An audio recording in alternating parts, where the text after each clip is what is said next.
What's up, guys? Welcome back to the Contractor Secrets Podcast. This episode's about leadership, getting the most out of others, and what's going on in my business in today's day and age. So just want to share this with you guys. I think it's going to help. Thank you guys for listening to the Contractor Secrets Podcast. It starts right now. Contractors all over the world are wanting more time, more freedom, more impact. The way we do this is through implementing systems, processes, standards. Welcome to the Contractor Secrets Podcast. Here we hit business strategy, coaching, mindset, motivation, the tools you need for success. So strap in, listen up, and get ready to grow on the Contractor Secrets Podcast.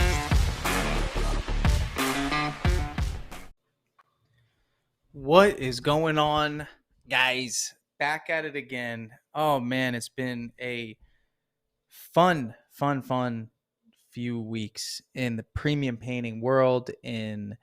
Oh man, I want to get to a couple important topics today. The first topic of which is balancing workload with your team. So once you get to a point where things are moving, momentum is happening, you have to always have it in the back of your head that there's going to be a stuffed pipe somewhere. Something's going to happen where you have got to be prepared. And, we hit that mark. There was a time period earlier this year where we were really slow on work. It was just a really slow start. I think a lot of my friends in the industry were experiencing the same thing.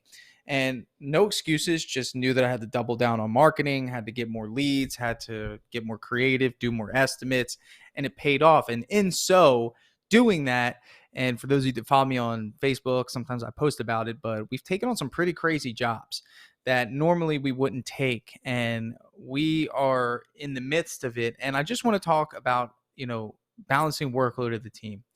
And I'm so proud of my team, man. They put in this Saturday. They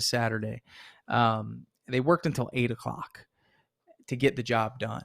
No one told them they had to stay. I never make work mandatory on the weekends. They gave up their family time. They got it done. It was a body shop that we had to finish. There was a big check on it, so cash flow would have been terrorized had we not finished. And I just kind of,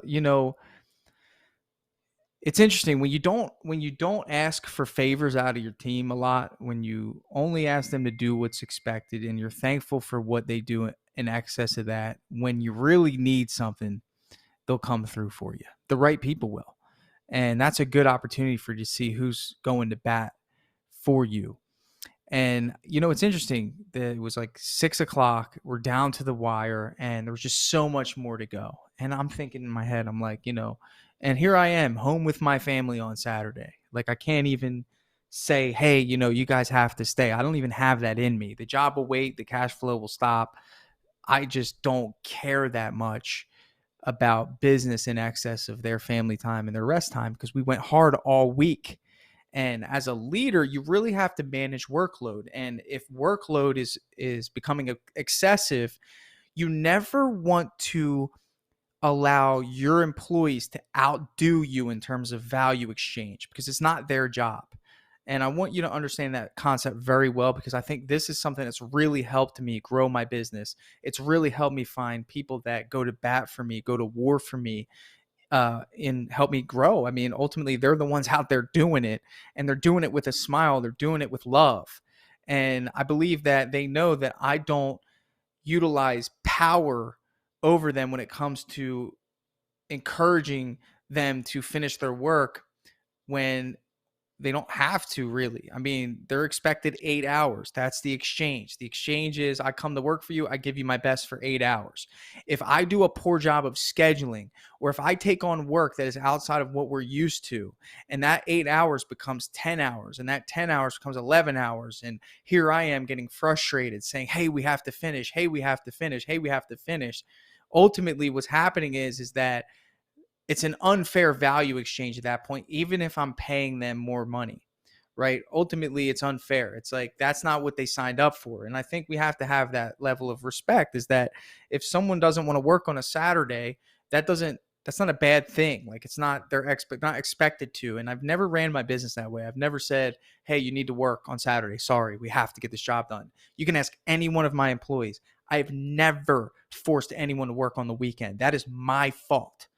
Just making it clear. Family time is important. Personal time is important. The weekends are not for working in my business. However, a situation came up where I pretty much asked everyone, I said, "Hey, listen, this is where we're at." you know, they close on Saturday. You guys know I don't ask, but I would appreciate it if I can have some volunteers work on Saturday. And I had 6 guys show up on Saturday. Now, here's the deal. 3 of them went home halfway, but there was 3 of them that stayed because part of them just wanted to get it done for the company. I'm the one getting the big check. Okay. And so are you if you're the business owner here.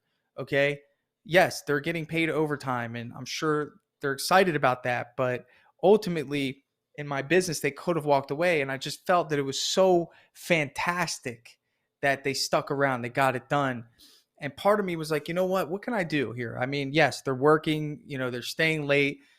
They're going to save me a huge headache on Monday because the job is going to be done. All the teams can start a fresh job. There's no overlap. And these 3 guys stayed with no expectation other than the value exchange. They're getting overtime pay. They could have said, "Hey, this is just too much. It's 6:00. I missed dinner. It's Saturday. This is supposed to be my hangout day, my rest day. Now I only have Sunday, and I got to go back to work Monday.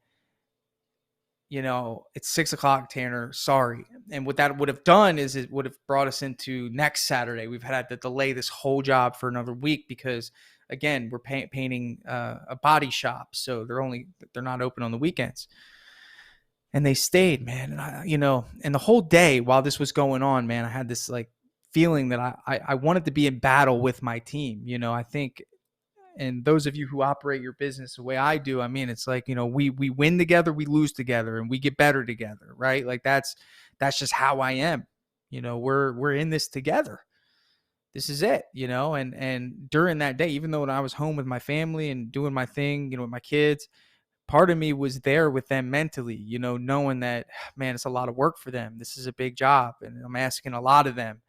I want to keep morale high. I want to make sure they stay motivated. I don't want to create resentment. These are things that I think about. So I was like, you know what? Hey, this is what I'm going to do. It's 6:00. I went on Amazon. I got 3 pairs of Beats headphones for these guys. And I sent a screenshot to them. I said, listen, you guys didn't have to stay. And I want to thank you guys so much for staying. I got you guys a little gift, and yes, they were super excited about that. I mean, of course, it's just a free gift, but there was a part of me that did not feel okay with them outdoing me in terms of value. And I don't know. I mean, I just had this like epiphany, like never let your team outdo you in terms of value. If they go above and beyond for your customers, you need to reward them, whether even if that's just a shout out of praise or an extensive amount of appreciation, or even if it's a small gift or a little bonus or something. I mean, because what that'll do if they're not highlighted in those moments is the next time that opportunity comes, they're going to say, well, what's the point? Because what I found is that employees really don't care too much about money, because that's the neutral variable. That's just like that's the exchange. They're trading their time for money, but when they made the decision to stay from 6 to 8:30 p.m. on a Saturday, if you would have said, hey, you're only going to make an extra $80 or whatever that came out to, time and a half, right? If someone said, hey, you're only going to make $80. I know you're tired. I know you're hungry. Your family's waiting for you at home. Do you want to stay? Most of them would think logically it's not worth it. But there was something in them that said, no, we got to finish this. Whether that's I got to finish this because Tanner, I got to finish this because this is our standard. I got to finish this because of how important it is to the customer. There was something that they did that wasn't required of them. And to me, that was just so important when at 8:30 they said, we're done. It's done. You're good. Go get your check. It's out. And I don't know, man. I was just like, this is monumental. these are the type of people that I want around me. And I think all my guys are like that. And again, there's nothing negative about anyone that didn't come. I mean, it was, it was totally voluntary, and maybe they'll come the next time, but just, these are the people that you want in your business, is people that see that you as a business owner are offering something. You are offering security, safety, growth, and it's your job to create those things. And if you're not thinking about those things on a consistent basis, and you're not forming your business to accommodate those things, if your back end is sloppy, if you don't do the right things in terms of getting an accountant, getting payroll, having a good system set up to organize your customers. I mean, these are things that I talk about over and over and over and over and over again. That there's a lack, honestly, there's a lack of integrity there somewhere. It's like, you believe that, it's okay. This is not this is not optional. This is all mandatory if you want people that go to bat for you, because the people that come to work for you will recognize the difference in the way that your company operates, and they're going to want to keep it. They're going to want to keep your job, keep their job in your company. They're going to value it more, right? And maybe you're operating with C and D players who come to work for that paycheck, and that's all that they see that you bring to the table.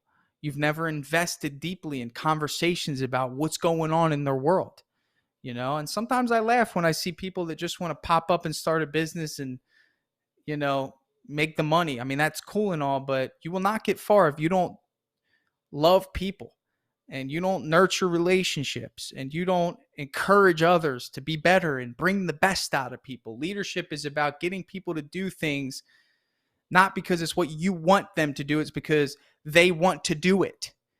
That's the big difference between someone that owns a business and someone that's building a legacy. Because again, I mean, people ask me all the time, "Hey, Tanner, how do you run Dripjobs? How do you run premium painting and all the different things that you do?" I get that question a lot. Like, it's sometimes it's mind blowing to me, but I have people operating with integrity out in the field with they're representing something bigger than them, and they want to do it in a way that glorifies that thing, right? So when it came down to crunch time, my team had my back. And I want you to ask, does your team have your back? And if the answer to that question is no, do you have your team's back? Have you invested time in nurturing humans to be better? That's where they come. It's such a beautiful industry that we're in, and those of you know what I'm talking about. There's some people out there that want opportunity, and they've never been given it, and you have an opportunity to create such a blessing for others. And if you were to measure my success, and this is straight from my heart, if you were to measure my success in the next 10 or 15 years, I want my success to be measured based on how many of my employees that came to me renting from someone were able to buy their own house and get a mortgage. Most of them have poor credit. We've worked on how to help them with credit. I've given them strategy on how to take out, specific loans to make payments on. And I've set them up with my resources of people to talk to get things done. And, so far I've had 3 of my employees go from renter to homeowner. And for them, that is such a huge accomplishment. And to me, it's so gratifying to be able to provide pay stubs to be able to allow them to qualify for this amazing life achievement, to be able to help them and guide them with things that I've learned as a business owner and the way that money moves, and teaching them these things. But none of that would have happened had I not inquired and found what deep motivations they had and what they were striving for, and then made it my business to help them achieve it. And, I'm kind of making this podcast as kind of like a plea, is that you have been given an opportunity to lead other people. If you have this vision that you want to start a business, if money is what you're after, turn the boats around. You're going to be in for a long, miserable ride. I've seen it. You need to look at what you can do to impact others. That should be the focus. How can you impact as many people as possible? That doesn't just mean your employees. That means your customers. I had a vision when I started this business. The first vision was I wanted to help my dad get off of drugs. I wanted to get him off the couch. I wanted to help him find his purpose again. Those of you that heard my story, okay? I had no intentions of starting a painting business. It was never to make a bunch of money. I didn't see the huge opportunity in the market. I just knew that hey, this is something he was good at and I can sell pretty much anything. So that was easy for me to do, right? But the big underlying motivation started off with impact. How can I impact my family? How can I help my sister? How can I help my father? And then on the flip side, for the customers, I wanted to impact the customers in a big way. I wanted to create a customer service experience. I wanted to do a white glove experience. I wanted to influence their decision making based on who I am as a person. And I wanted to build trust in this area, because that's how I've gotten so far in my other professions, was just being honest and integral and professional and responsive. And I thought, well, if there's any industry that could use that, it's probably the skilled trade industry. So this works out really well. Then I started to get employees, and I said, well, hey, wait a minute. These guys are struggling with a lot of different things, whether it be their family issues or things that I found stability in that I could give insight on, or I can give advice on, or maybe they're struggling financially and I can set them up on a plan to help them make more money, or I can help them figure out how to work on their credit, or, get a mortgage or something along those lines. So as business progresses, the money will continue to progress. Yes. And it's great. Oh, I want to make this much money, or I want to hit this sales goal. It's like, great. That's so cool. I want to hire more people and impact their lives for the better, because when I look back on the things that I've accomplished, and maybe you're different, I don't know. But for me, I look at, did I make a positive impact on that person? Did I give them opportunity? Are they thriving in this realm?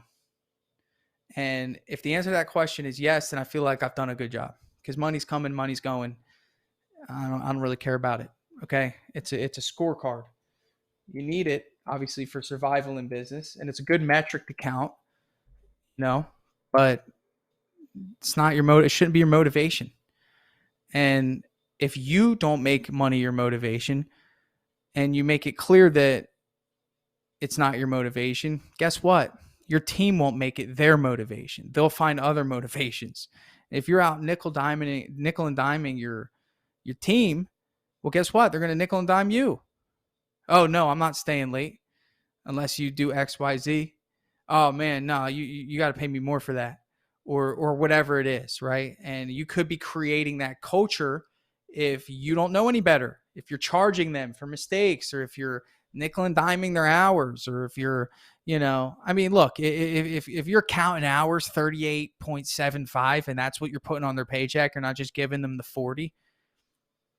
I get it from a business perspective. It's important, but come on. All right.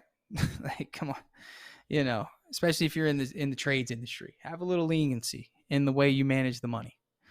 It's all right. You'll be okay. You'll get it in tenfold in the way your team sees the value in return.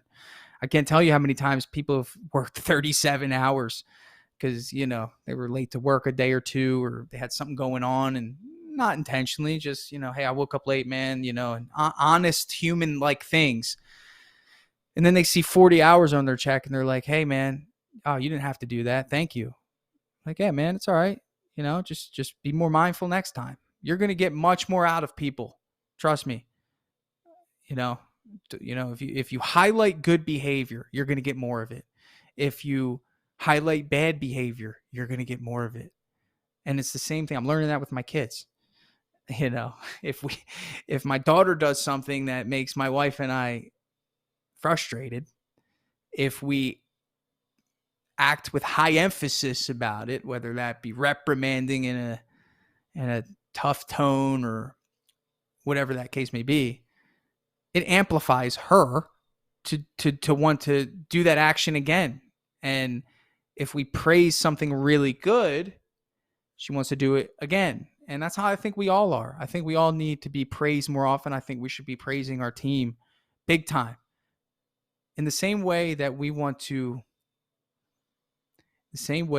overdo the value, when we want to exceed the value with our customers. If our customers pay us $1,000, your vision should be, I want to give them $1,100 worth of value. If we're just talking about a money exchange. And it should be the same thing with your employees. If this person comes to work for 40 hours a week and does their job and does the bare minimum, then that's totally fine. That's okay. I'll pay you what you and I agreed on. But if you go above and beyond for me, I'm going to make sure that you're recognized for it, appreciated, and rewarded. A mixture of the three, a combination of the three, or one of the three, each and every time. I say thank you more times than you probably say hello, because it's that important to me. And this isn't just to get people to do what I want them to do. It's because I really mean it, because I, at one point, was an employee. I, at one point, was an underappreciated employee. And I loved where I worked, but I didn't love who I worked for. And it made me resent my job. If you want people to do big things for you, do big things for them. That's what I got for you today, guys. Thanks for listening. Appreciate you.